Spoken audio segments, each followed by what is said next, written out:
नमस्कार भक्तों, जय मां पद्मावती, जय गुरुदेव। हिंदू धर्म में माघ माह में आने वाली सकट चौथ का महत्व बहुत ही खास होता है।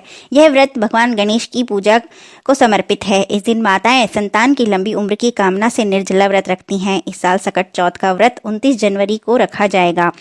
सकट चौथ को संकष्टी चतुर्थी, वक्रतुंडी चतुर्थी, तिलकुटा चौथ के नाम से भी जाना जाता है। संकष्टी चतुर्थी का व्रत वैसे तो हर महीने ही आता है, परंतु माघ माह में पड़ने वाली संकष्टी चतुर्थी की महिमा ज्यादा है।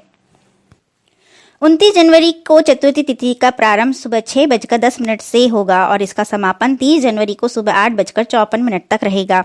चंद्रोदय होगा 9:10 पर। सकट चौथ के दिन ब्रह्म मुहूर्त में स्नान करके स्वच्छ वस्त्र धारण करें। भगवान गणेश की प्रतिमा को चौकी पर स्थापित करें। गणेश जी के साथ माँ चौथ की भी मूर्ति रखें। गणेश जी और लक्ष्मी जी को रोली अक्षत लगाएं, फिर पुष्प, दुर्वा, मोदक आदि अर्पित करें। सकट चौथ में तिल का महत्व होता है, इसलिए तिल के लड्डू या तिल कुट्टा बनाकर उसका भोग लगाया जाता है। साथ ही ओम गम गणपते नमः मंत्र का जाप करें। अंत में सकट चौथ के व्रत की कथा सुनें, फिर आरती करें। रात्रि को चंद्रमा को अर्घ्य देकर व्रत को संपन्न करें। संतान के सुख के लिए और उसके जीवन में चहुं और विकास के लिए महिलाएं शाम को गणेश जी की पूजा करके चंद्रमा को अर्घ्य देने के बाद ही भोजन करती हैं। माघ मास की चतुर्थी के दिन ही भगवान गणेश ने अपने माता पिता की परिक्रमा कर अपनी बुद्धि और ज्ञान का परिचय दिया था। इस व्रत को करने से संतान को अच्छा स्वास्थ्य, बुद्धि, समृद्धि, वृद्धि मिलती है। इस दिन तिल का स्नान, दान और उसका सेवन करना तथा पूजा में इस्तेमाल करना विशेष महत्व रखता है। 29 जनवरी को सकट चौथ व्रत के दिन शोभन योग, त्रिग्रही योग और का निर्माण हो रहा है।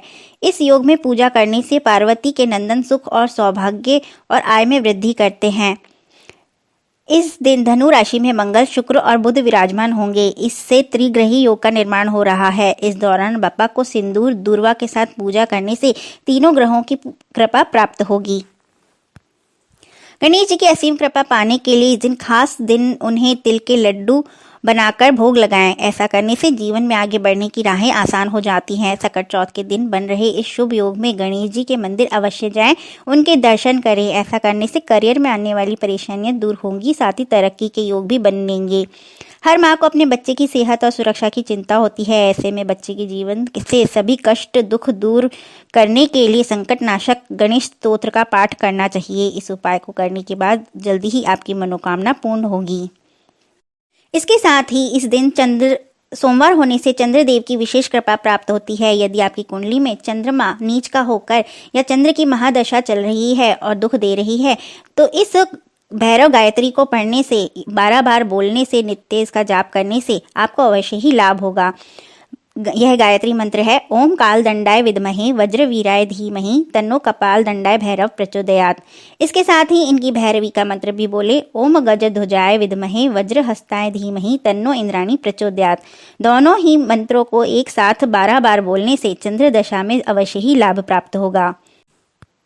इस दिन सोमवार होने से 1 लोटा जल लेकर आप शिव मंदिर अवश्य जाएं। वहां पर ओम नारी नारेश्वर अर्ध नारेश्वर महादेव मम सर्व मनोकामना पूरय पूरय इस मंत्र का जाप करते हुए जल को अर्पित करें और अपनी सारी मनोकामना को पूर्ण करने की प्रार्थना करें। महादेव आपकी मनोकामना अवश्य ही पूर्ण करेंगे। यदि आपको चंद्र की पीड़ा से एंग्जाइटी होती है और डिप्रेशन में लगातार ही जाते जा रहे हैं, तो पीने के लिए आप एक जग का इस्तेमाल करें और उस पानी में एक मोती शंख लाकर डाल दें, जिसे 24 घंटे रखा रहने दें। पानी खत्म होने पर उसे बदल दें। फिर यदि खत्म होता है तो उसे धोकर साफ सुथरा नया भर के रख दें, परंतु 12 घंटे अवश्य ही उस मोती शंख को पानी में डूबा रहने दें। और उस पानी का सेवन करने से आपकी एंग्जाइटी, डिप्रेशन जल्दी ही दूर होने लगेगा।